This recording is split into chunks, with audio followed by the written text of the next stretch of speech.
Hi everyone and welcome. It's Steve Johnson here, Chief Investment Officer at Forager Funds. We'll keep this week's video nice and short after last week's marathon effort.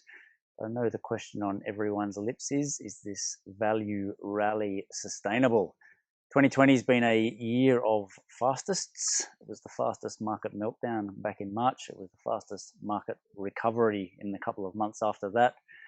And in November, we've seen the fastest ever rotation between sectors, where all of the momentum stocks that have been doing sensationally well over the past year sold off, and those unloved businesses that nobody wanted to own have all rallied quite dramatically.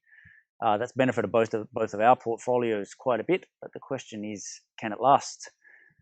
I think there are a few things worth thinking about on that front, but number one is probably interest rates.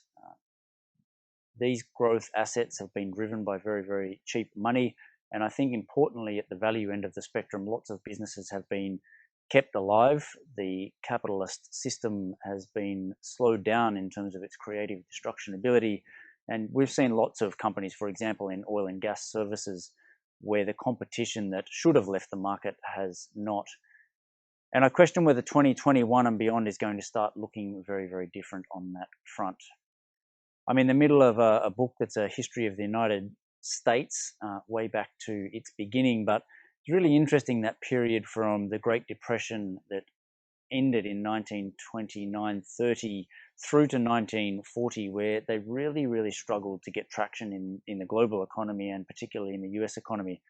And it wasn't until the Second World War, when governments around the world ran massive deficits, racked up huge debts, but stimulated their economies significantly, that we saw the growth wage inflation that came through in the 40s, 50s, and 60s.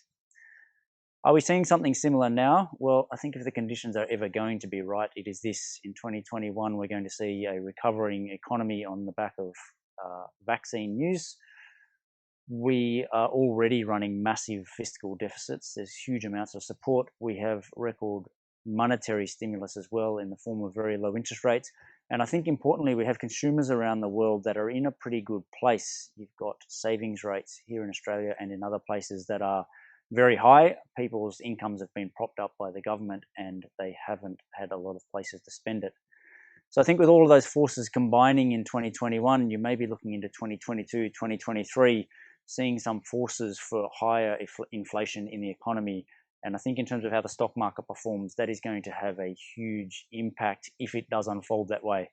We're certainly not betting the farm on it, but I think there's still huge numbers of businesses out there that are good long-term franchises, but where they need strong economic activity. And if we see that economic activity and a bit of inflation and some higher interest rates, you're going to see those sectors perform very well from a stock market perspective, and probably the longer duration growth stuff dramatically underperform.